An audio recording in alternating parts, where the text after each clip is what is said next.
दोस्तों, क्या आपको पता है कि सिर्फ 50 रुपए डेली बचाकर आप 15 से 20 लाख रुपए तक का फंड बना सकते हैं। हाँ, आपने सही सुना।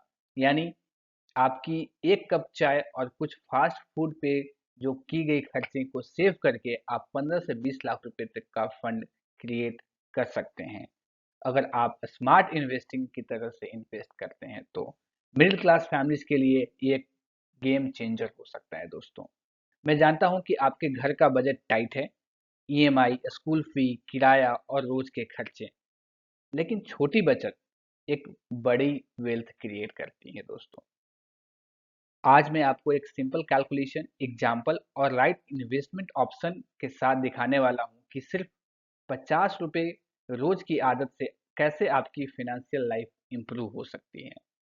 दोस्तों, ये मेरा ब्रीफ इंट्रोडक्शन है।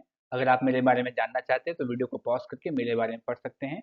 चलिए बढ़ते हैं वीडियो में आगे की तरफ। दोस्तों, ये हैं रमेश जी, जो एक मिडिल क्लास फैमिली से बिलोंग करते हैं और वो फास्ट फूड खाना बहुत ज़्यादा पसंद करते हैं। दोस्तों, वो ऑलमोस्ट हर इवनिंग में 50 रुपये तो ऑन एन एवरेज अपने फास्ट फूड पे खर्च कर ही देते हैं, जिससे उनकी अपनी हेल्थ तो खराब हो ही रही थी, साथ में फाइनेंशियल हेल्थ भी डिग्रेड हो रही थी। दोस्तों, उन्होंने एक दिन डिसाइड किया कि ये 50 रुपये अब वो फास्ट फूड पे खर्च नहीं करेंगे, बल्कि एसआईपी में इन्वेस्ट करेंगे। 50 रुपये के हिसाब से यानी मंथली 1500 रुपये वो एसआईपी म्यूचुअल फंड में इन्वेस्ट करना स्टार्ट कर दिया। अब उसके रिजल्ट्स क्या हुआ दोस्तों, कि वो पैसे बढ़ बढ़ के 10 साल में वो 3 लाख से ऊपर हो गया। और वही पैसा 20 से 25 साल तक अगर उन्होंने कंटिन्यू रखा तो वो 15 से 20 लाख का कॉर्पस इजिली तैयार हो गया। मतलब यहाँ पे देखिए, एक सिर्फ छोटी सी हैबिट, मतलब फास्ट फूड को छोड़कर अगर उन्होंने एक एसआईपी में इन्वेस्टमेंट करना चालू किया तो उनका फिनेंशियल फ्यूचर जो है सिक्योर हो गया दोस्तों। चलिए दोस्तों, अब छोटा सा एक मैजिकल कैलकुलेशन देखते हैं कि कैसे एक छोटा सा इन्वेस्टमेंट यानी 50 रुपए का डेली इन्वेस्टमेंट पे कंपाउंडिंग का कैसा मैजिक चलता है और ये कितना बड़ा कॉर्पस तैयार होता है। तो दोस्तों, हमने देखा कि अगर 50 रुपये डेली 30 दिन के लिए इन्वेस्ट करते हैं, यानी मंथली अगर 1500 रुपये हमने म्यूचुअल फंड एसआईपी में इन्वेस्ट किया, जहाँ पे जो कंपाउंडेड एनुअल ग्रोथ रेट आपको ऑन एन एवरेज 12% मिल रहा है, तो वो पैसा 10 साल में आपका ग्रो होकर बन जाएगा 3.5 लाख रुपए यानी 3.5 लाख। बट आपने अगर कंटिन्यू रखा तो वही पैसा 20 साल में देखेंगे कि वो 14 लाख रुपए बन गया। और वही फिर केवल 5 साल के अंतराल के बाद यानी 25 साल तक कंटिन्यू रखा तो सीधा ऑलमोस्ट डबल हो गया, मतलब 28 लाख से ज्यादा, ऑलमोस्ट 28-29 लाख रुपए वो बनकर तैयार हो गए। तो देख रहे हैं दोस्तों कि कंपाउंडिंग के मैजिक कैसे काम कर रहा है। वो छोटा जो पैसा 10 साल में 3.5 लाख, 20 साल में सीधा 14 लाख, और 25 साल में, मतलब 5 साल का यहाँ गैप है, लेकिन वो 28 लाख बनकर तैयार हो गया। ये है लॉन्ग टर्म तक कंसिस्टेंट वे में कंटिन्यू रखना एसआईपी को।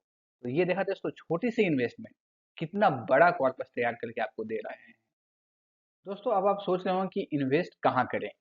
अगर आप एफडी इन्वेस्ट करते हैं तो ये सेफ है, लेकिन रिटर्न कम है। यहाँ पर 6 से 7% एनुअल रिटर्न मिलता है, लेकिन इन्फ्लेशन को बीट नहीं कर पाता, और उसमें टैक्स, जो आपके इंटरेस्ट इनकम है उस पर टैक्स अलग से लगता है दोस्तों। अगर हम पीपीएफ इन्वेस्ट करें तो ये सेफ है, लेकिन इसमें एडिशनल आपको क्या मिलता है, टैक्स का बेनिफिट मिलता है। इसमें आप देखेंगे कि हायर रेट ऑफ इंटरेस्ट है कंपेयर टू एफडी, बट आपको यहाँ पे लॉक इन मिलता है, जहाँ पे आप पैसे आपको लॉक इन 15 साल तक आपको पैसे यहाँ पे लॉक हो जाएंगे। लेकिन इसमें सिक्योरिटी होती है क्योंकि गवर्नमेंट बैकिंग होती है। वहीं पे म्यूचुअल फंड एसआईपी में देखेंगे दोस्तों कि आपको 10 से 12% का almost on an average compounded annual growth rate मिलता रहा है, जिसमें आप इन्फ्लेशन को इजिली बीट कर पाएंगे। और आपके लॉन्ग टर्म गोल्स के लिए ये परफेक्ट हो सकता है, वेल्थ क्रिएशन के लिए बेस्ट माना जाता है। तो वो डिपेंड करता है दोस्तों कि आपका गोल क्या है, कि अगर आप रिटायरमेंट के लिए प्लानिंग कर रहे हैं, बच्चों की पढ़ाई के लिए प्लानिंग कर रहे हैं, बिटिया की मैरिज के लिए कर रहे हैं, तो उस लॉन्ग टर्म का अगर देखें तो आप म्यूचुअल फंड एसआईपी में करें। अगर आपको कुछ शॉर्ट टर्म के लिए देख रहे हैं तो एफडी या पीपीएफ में भी कर सकते हैं। अगर मिडिल टर्म के लिए आप पीपीएफ में कर सकते हैं, शॉर्ट टर्म में जैसे इमरजेंसी फंड बिल करना है तो फिक्स डिपॉजिट में करिए। मिड टर्म्स के लिए कुछ गोल्स हैं तो पीपीएफ में आप कर सकते हैं, जिसमें आपको 10-15 साल तक के बाद आपको कुछ अच्छा रिटर्न मिलेगा, टैक्स फ्री वो भी।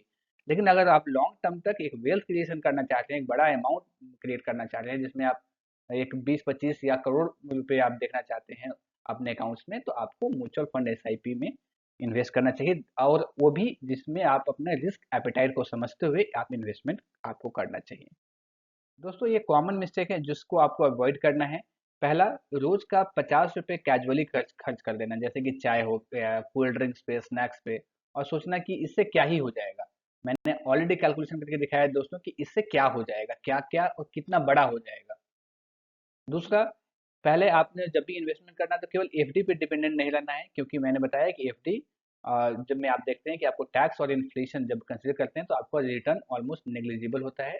तो आपको अगर ग्रो करना है तो कहीं ना कहीं आपको अपने रिस्क एपेटाइट को समझते हुए एसआईपी में या फिर इक्विटी में इन्वेस्ट करना पड़ेगा।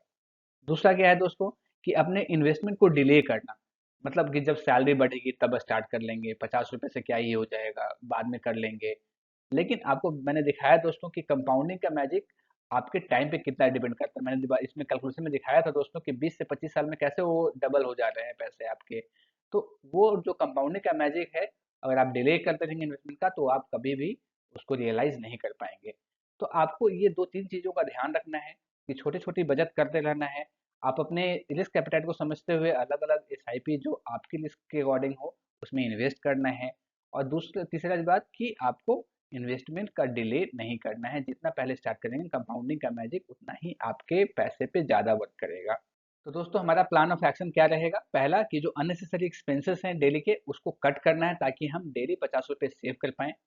दूसरा, हमें केवल सेव करना ही काफ़ी नहीं है दोस्तों, हमें उस सेविंग को एक अच्छे जगह पे इन्वेस्ट करना है, जैसे कि एसआईपी, म्यूचुअल फंड एसआईपी या फिर combination of mutual fund SIP और पीपीएफ। अपने रिस्क और अपने ग्रोथ को माइंड में रखते हुए अलग अलग इंस्ट्रूमेंट में आप इन्वेस्ट करना है दोस्तों। तीसरा, कि आप जितना पहले स्टार्ट करें उतना ही आपके लिए एक बड़ा वेल्थ क्रिएट करके देगा, क्योंकि कंपाउंडिंग का जो मैजिक है वो आपको टाइम पे बहुत ज़्यादा डिपेंड करता है। तो अगर आप बड़ा वेल्थ क्रिएट करना चाहते हैं तो आपको अर्ली स्टार्ट करना पड़ेगा। तो रोजाना 50 रुपये सेव करना आपके लिए एक स्मॉल स्टेप लगेगा कि ये तो बहुत छोटा चीज़ है, लेकिन यही स्मॉल स्टेप आपके लिए एक फिनेंशियल फ्रीडम का रास्ता बनेगा दोस्तों। दोस्तों अगर ये वीडियो आपको यूजफुल लगा हो तो इसे लाइक करें और अपने दोस्तों में शेयर करके उन्हें बताइए, शायद हो सकता है उनकी 50 रुपये की हैबिट बदल जाए। और चैनल को सब्सक्राइब करना ना भूलें दोस्तों, ताकि आपको एक रेगुलर फाइनेंशियल और प्रैक्टिकल टिप्स मिलते रहें।